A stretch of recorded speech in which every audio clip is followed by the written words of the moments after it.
Seringkali ini sudah kita pahami. Kenapa? Karena jujur gereja kita dimulai, ya mungkin sedikit flashback lagi ke belakang, gereja kita dimulai dengan bukan hanya dari 0 rupiah, tetapi benar-benar dengan minus gitu. Karena ternyata uang majelis dipakai untuk menutupi biaya operasional gereja.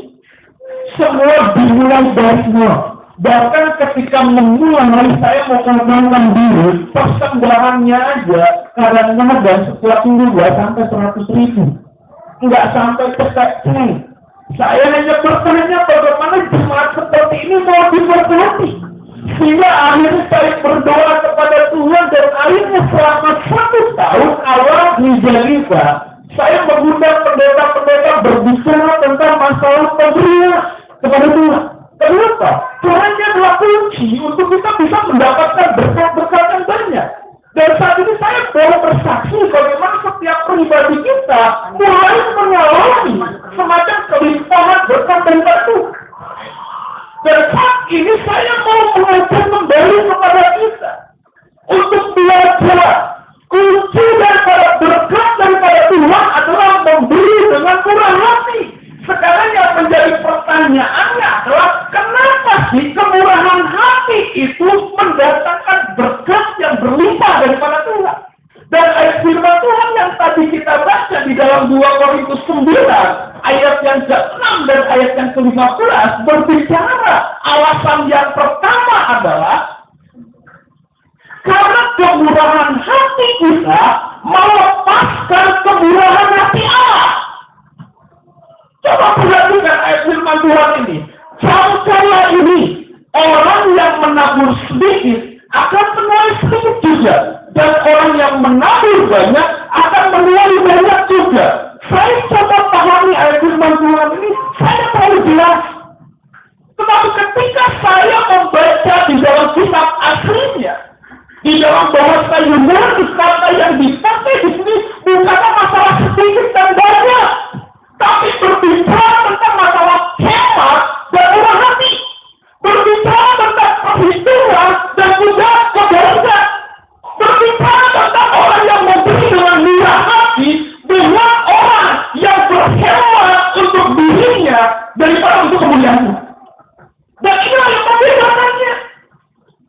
Sehingga kenapa banyak orang-orang yang hanya memberi sekedarnya, memberi dengan perhitungan, kalau aku memberi sekian, bagaimana dengan kebutuhanku, dan itu tentu saja membatasi kemurahan hati Allah untuk kita.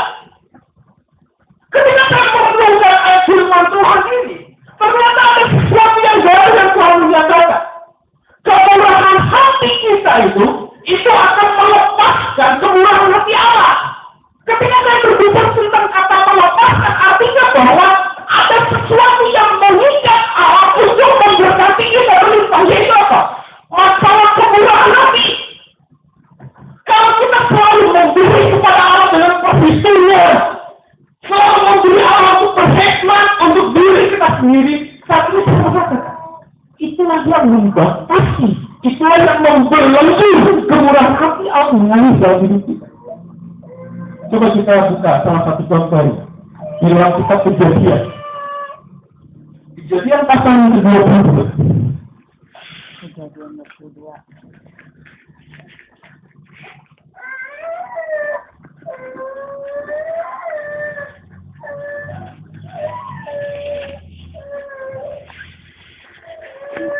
Ya, Kejadian pasal yang ke-22. Ayat 11 dan ayat 12 saya bacakan untuk kita semua. Kemudian coba salah satu mempersiapkan diri untuk membaca dari ayat yang ke-15 sampai ayat yang ke-18.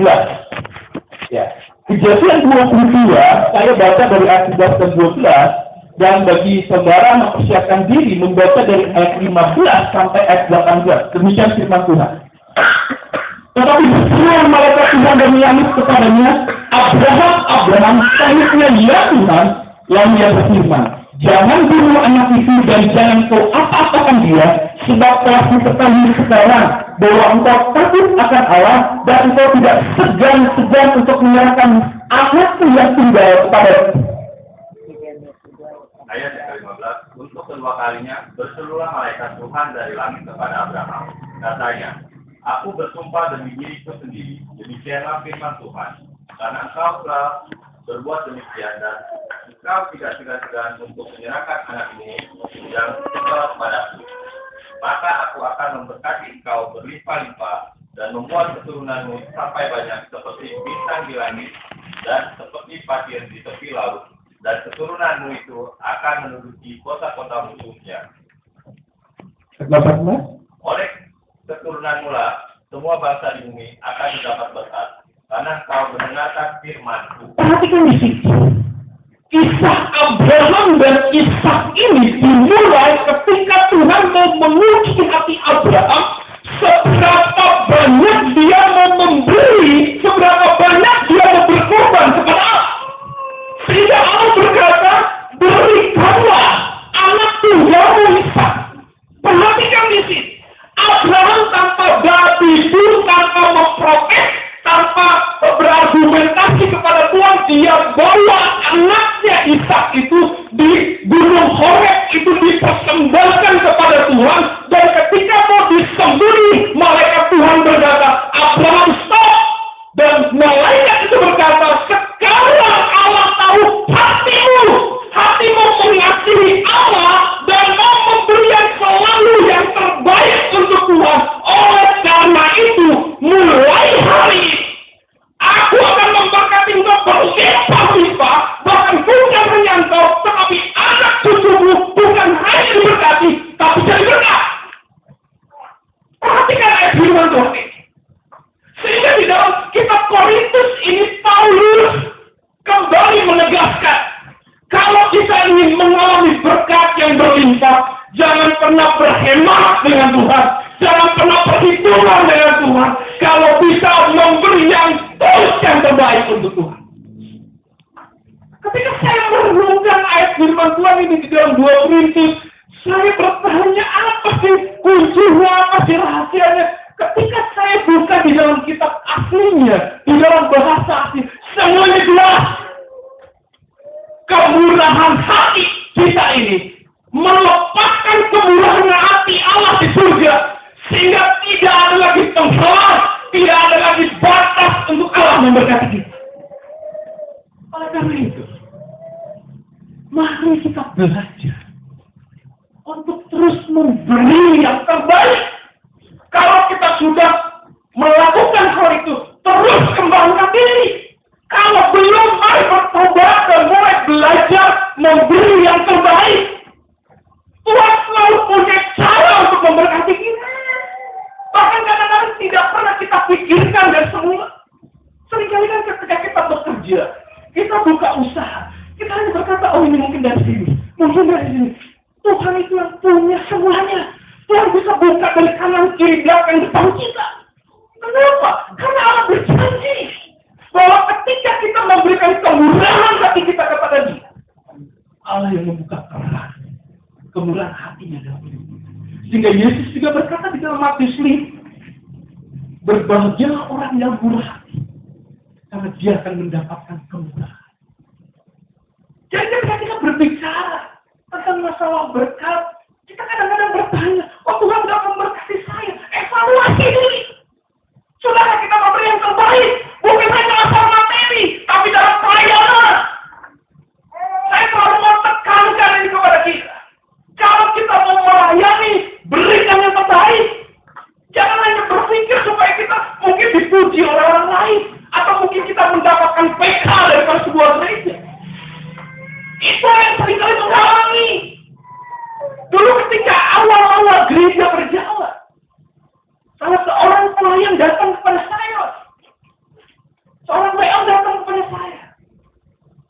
Tapi kenapa yang lain, gereja-gereja yang lain setiap tampil keluar dapat mereka? Oh saya enggak di sini. Saya tanya begini. Mau diberkati dari gereja atau dari Tuhan? Kalau diberkati dari gereja, sesuai dengan kas gereja.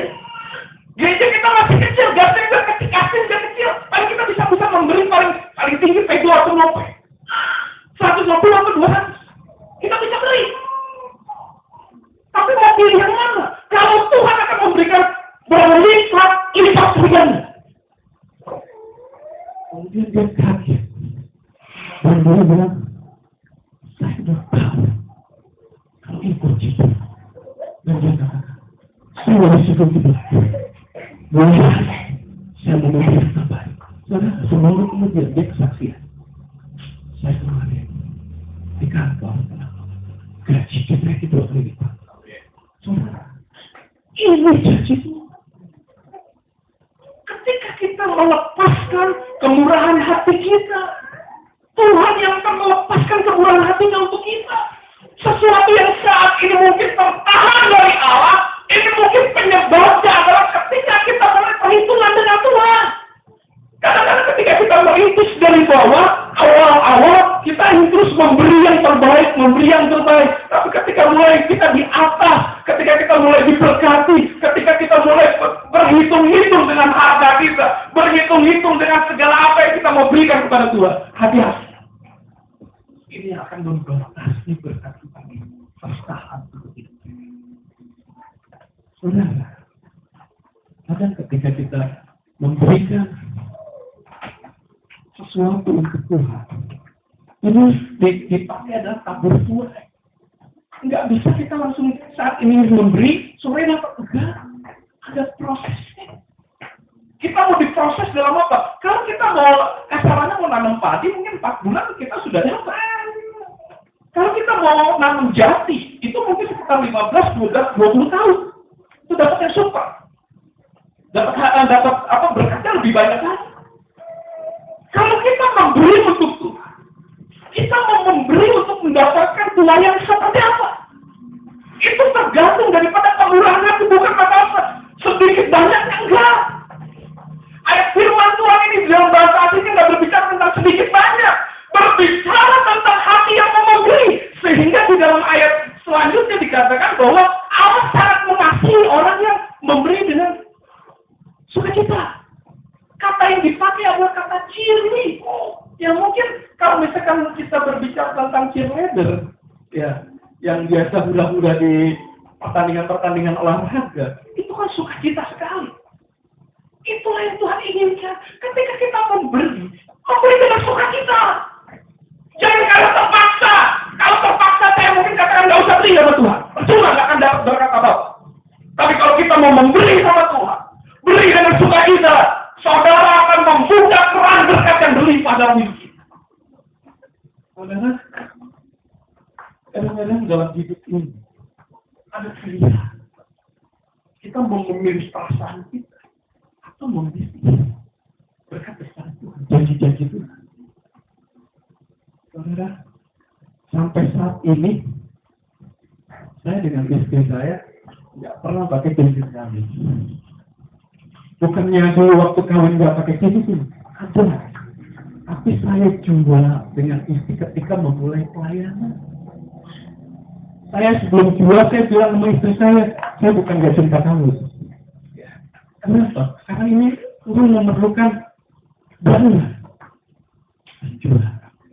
Dulu ketika merintis KGBI di Bogor, cincin istri saya dulu yang jual. Untuk bikin apa? Untuk bikin kalender cari dana. Kemudian tinggalnya saya. Awalnya itu saya bilang, bukannya saya nggak cinta kamu. Saya seperti itu. Akhirnya kemarin ini ketika memulai gereja ini, satu lagi bersuara. Saya bilang, kita sama-sama nggak pakai cincin, tapi hati kita tetap. Saya nggak bisa bahasa politis kayak begitu. Apa yang saya maksudkan di sini? Apa yang kita beri untuk Tuhan? Itu jelas-jelas pasti kita akan Tuhan. Jangan berpikir masalah sedikit banyaknya. Kadang-kadang banyak orang yang berpikir, saya ngasih perpuluhan hanya goceng depan gimana? Saudara dimulai dari kecil dulu. Saudara setia, itu akan mendapatkan berkat yang luar biasa. Tapi kalau udah diberkati, jangan goceng lagi, jangan sebar lagi. Semakin meningkat. Kenapa? Ini berbicara tentang kemurahan hati. Bukan hanya di gereja, di luar juga. Kalau kita bermurah hati dengan orang lain, Tuhan akan menggerakkan orang-orang lain untuk bermurah hati kepada kita. Ini kuncinya. Jangan sampai orang-orang Kristen terkenal pelit. Jangan sampai orang-orang yang percaya sama Tuhan terkenal kikir. Tapi mari kita bermurah hati. Kenapa? Karena kemurahan hati kita melepaskan setiap belenggu-belenggu kemurahan Allah di dalam hidup kita. Gak ada lagi yang marah. Semakin hari kita semakin diberkati. Dan ini kuncinya. Yang kedua kuncinya adalah kemurahan hati kita itu melipat gandakan berkat dari Allah. Coba perhatikan di dalam ayat yang ke-10. Ia yang menyediakan benih bagi penabur dan roti untuk dimakan, ia justru akan menyediakan benih bagi kamu dan melipat gandakannya dan menumbuhkan buah-buah kebenaranmu. Kamu akan diperkaya dalam segala macam kemurahan hati yang membangkitkan syukur kepada Allah oleh karena kemurahan hati kita itu melipat gandakan berkat dari Allah. Kalau kita bermurah hati kepada satu orang, Allah akan memberikan 10 orang yang bermurah hati kepada kita. Kalau kita memberikan 10 orang dari kemurahan hati kita, Allah bisa menggerakkan 100 orang. Melipat gandakan. Ini kunci. Kenapa kemurahan hati kita itu akan mendatangkan berkat-berkat yang berlimpah? Saudara bisa perhatikanlah jemaat-jemaat di tempat ini yang hidupnya bermurah hati. Apa semakin miskin? Enggak. Justru yang semakin berhemat, semakin Tuhan hematin lagi berkat-berkat. Jadi kalau kita semakin murah, jika usaha-usaha yang baik, bukan double job lagi, apa kuartet job apa? Tuhan akan bukakan semua. Kenapa ini kuncinya? Karena saya di rumah itu kan lagi ngebor, karena memang udah nggak ada. Saya pikir, wah ini jet tamunya ini harganya udah berapa duit? Ini kemarin juga kamu udah lama ditawarin. Kalau perlu, besok ini aja, transportasi. Hanya saya pikir, karena memang saya belum ngebor, ya udah nanti aja. Kemarin, ngebor, saya ragu-ragu juga. Orangnya masih ingatnya ya, sama tawarannya gitu. Tapi saya bilang, ya udahlah, tanya. Ya kamu masih dipakai nggak? Alasan kuno, seperti yang ya, itu mau dipakai gitu kan. Dia bilang, kenapa? Mau dipakai lo? Iya, ambil aja. Dia bilang, begitu Tuhan, dia tahu harganya berapa duit, tapi dikasih gratis gitu aja. Bahkan dia bilang, kalau bisa, selangnya ambil aja, dibubuk. Saya bilang, ngebubuknya gimana? Saya bisa. Tapi yang paling enggak, saya mau katakan, Tuhan selalu bisa melipat gandakan kemurahan hati kita. Dengan berkat-berkatnya yang tidak terduga. Saudara, saya mau katakan, saudara mungkin bisa bersaksi lah, gereja ini masih berumur baru Februari nanti 6 tahun. Setiap pribadi yang terlibat di dalam kemurahan hati di gereja ini, coba lihat, semakin diberkati. Kenapa? Karena jadi Tuhan kemurahan hati kita melipat gandakan berkat-berkat dari Allah. Tapi kalau kita perhitung, coba perhatikan, berkatnya kayak seperti diukur gitu, ditakar.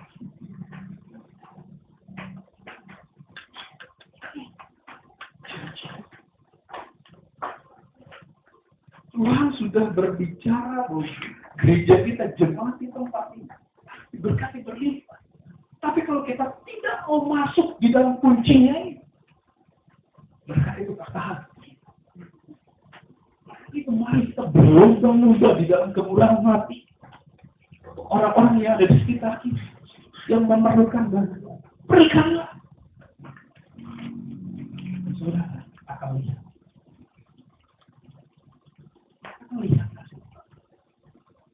Saudara mungkin hanya memberi sekedarnya. Dia hanya sekedar apa gitu. Tapi saudara, itu bukan sekedar. Saat ini saya katakan bukan masalah sedikit banyaknya. Masalah kemurahan hati. Masalah hati yang memberi dengan sukacita. Melihat orang lain tersenyum, tertawa, kita juga bisa tertawa. Saya jujur sebagai gembala, terus mendoakan setiap pribadi kita untuk semakin diberkati. Kalau ada jemaat-jemaat yang tidak diberkati, kita bertanya, kenapa Tuhan?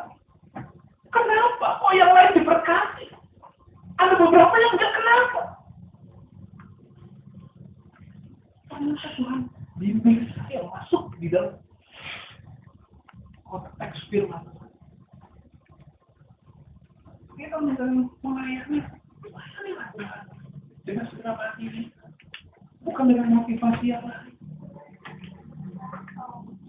Lumba-lumba. Nah, saya ngasih web ini, hitungannya berapa duit bisa berlipat harganya. Ya nanti balik-balik kita ambil. Tapi paling juga, saya mau mengajak kepada kita, saya mau share. Kita beri, lipat balik. Tuhan gampang sekali untuk memberkati kita. Enggak susah Tuhan untuk memberkati kita. Tapi ini dulu kuncinya. Kita mau nggak belajar untuk bermurah hati untuk pekerjaan Tuhan, untuk apapun. Saya sebenarnya sudah mengetik satu teks untuk ketika kita mau memberi persembahan, teks itu kita baca dulu sebagai ucapan bahwa kita memberi itu dengan sukacita, dengan supaya apa? Mendatangkan berkat yang luar biasa. Saya dapat teksnya dari satu gereja yang miskin yang ada di Amerika Latin. Kalau Amerika Serikat mungkin sudah terkenal gerejanya makmur, tapi yang namanya di daerah Amerika Latin itu daerah-daerah miskin. Ya, 11-12 lah sama Indonesia. Itu beda. Dan dimulai dari jemaat-jemaat yang memang nggak punya. Tapi Tuhan bisa memberikan satu konsep kepada gembala sidang ini untuk menuliskan itu, dan ternyata itu memang Alkitabiah. Jadi sebelum jemaat membaca teks itu keras-keras dengan kesungguhan, beberapa tahun kemudian gereja itu bertumbuh menjadi gereja yang besar, mega church, semua jemaat diberkati, tidak henti. Kenapa? Kalau dimulai dari kita mampu. Ini kadang-kadang kan ya sekali lagi kemurahan hati kita akan mendatangkan ucapan syukur kepada Tuhan. Jadi kalau misalnya ketika kita ada masalah, jangan pernah ngedumel terus. Iya. Latar belakang kita dulu. Mungkin dulu kita masih ngontrak dengan harga yang biasa peceng atau sampai gold seperti itu, sekarang bisa sampai gitu ya lumayan, anugerah Tuhan. Jadi jangan hanya mengeluh terus. Ini udah berkat daripada Tuhan. Dalam hidup kita. Kita belajar untuk memberi dalam pelayanan kita. Ya. Dan menjadi satu tantangan untuk kita saat itu. Untuk Natal tanggal 16. Saya kemarin dikasih tahu sama bendahara, pemberiannya luar biasa. Saya mengatakan 2013 kerangka kita seperti